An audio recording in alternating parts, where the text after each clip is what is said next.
ઠાકોરજીના ડાબા ચરણ ચિહ્નની ભાવના. પહેલું ચિહ્ન ત્રિકોણ. પોતાના સાત્વિક, રાજસ અને તામસ એમ ત્રણેય પ્રકારના ભક્તોને શરણે લઈ તેમનો ઉદ્ધાર કરવા માટે પ્રભુએ ત્રિકોણ ચિહ્ન ધારણ કર્યું છે. પ્રભુની દેવ, મનુષ્ય અને અસુરો પ્રત્યે એક સરખી નજર છે. પ્રભુ ત્રિગુણથી ભરેલા એવા સ્વજનોનો ઉદ્ધાર કરવાને શક્તિમાન છે. અર્ધચંદ્ર. અર્ધચંદ્ર આકૃતિ મંગલકારી છે. તે મંગલકારી છે માટે શિવજી પણ પોતાના મસ્તકે ધારણ કરે છે. આ ચિહ્નનું ધ્યાન કરવાથી ભક્તનું કલ્યાણ થાય છે. બધા જ પ્રકારની શુભ મનોકામના પૂર્ણ થાય છે. આકાશ. પ્રભુ સર્વના આધાર છે. પ્રભુ સર્વવ્યાપી છે. આ ચિહ્નનું ધ્યાન કરવાથી પ્રભુ ભક્તની ગતિ આકાશની જેમ ઊંચે ચડાવે છે. આ ચિહ્નના દર્શનથી વ્યક્તિનો ઉચ્ચ કુળમાં જન્મ થાય છે અને ભગવાનને સમર્પિત થાય છે. ધનુષ્ય. આ ચિહ્નનું ધ્યાન કરવાથી અહંકાર દૂર થાય છે, દીનતા પ્રગટે છે, ભક્ત નમ્ર, વિવેકી, વિનયી બને છે. કામ, ક્રોધાદિ આસુરી સંપત્તિનો નાશ થાય છે. ભક્તિમાં ધ્યાન કેન્દ્રિત થાય છે. ભક્તના હૃદયને પ્રભુની બેઠક બનાવે છે, એટલે કે પ્રભુ હૃદયમાં બિરાજે છે. મીન. આ ચિહ્નનું ધ્યાન કરવાથી માછલી જેવું ચંચળ મન ભક્તિ માર્ગમાં સ્થિર કરે છે. હૃદય ભક્તિભાવથી દ્રવીભૂત થાય છે. મનને સ્થિર કરી પ્રભુના સ્વરૂપાનંદની પ્રાપ્તિ કરાવે છે. જાંબુ. ભક્તની સમૃદ્ધિ વધે છે. ગાયની ખરી. ગોષ્પદ. સર્વ તીર્થોનું પ્રતીક છે. સ્વર્ગ, મૃત્યુ, પાતાળ ત્રણેય લોકમાં પવિત્ર છે અને આ ચિહ્નનું ધ્યાન કરવાથી સર્વ તીર્થયાત્રાનું ફળ મળે છે. શ્રી ઠાકોરજીના જમણા ચરણમાં 9 ચિહ્ન છે અને ડાબા ચરણમાં 7 ચિહ્ન છે. હવે આપણે દરેક ચિહ્નનો ભાવ સમજીએ. જમણું ચરણ. ધ્વજા. પ્રભુના ચરણમાં ધ્વજાનું ચિહ્ન છે.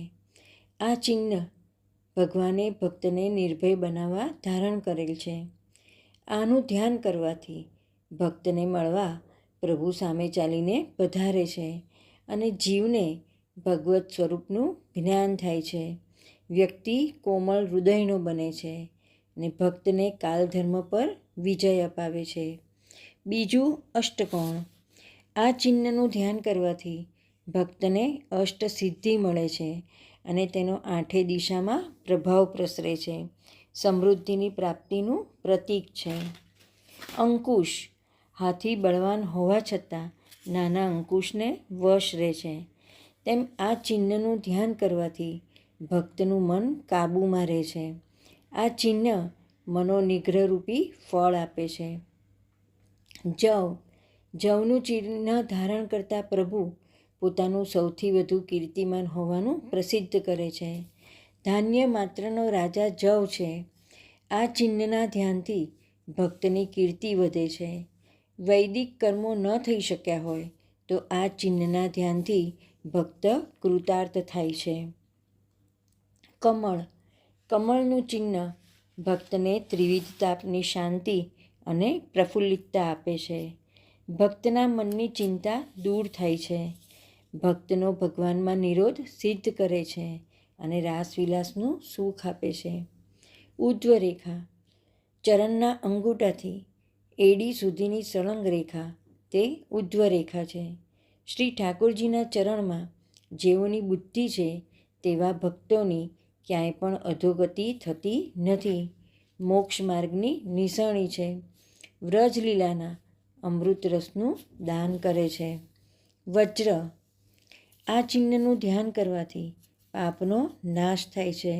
હૃદય પવિત્ર બને છે, કોમળ બને છે. ભક્તને વ્રજ જેવો બનાવે છે.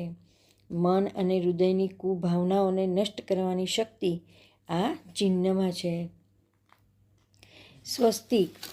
ભગવાનના ચરણમાં રહેલા સ્વસ્તિકનું ધ્યાન કરવાથી ભક્ત નિત્ય આનંદમાં રહે છે. તેનું સર્વ પ્રકારે મંગલ થાય છે. તેના બંને લોક સુધરે છે. ભગવત પ્રીતિનું દાન કરે છે. સંતોષ અને ખુશીનું પ્રતીક છે.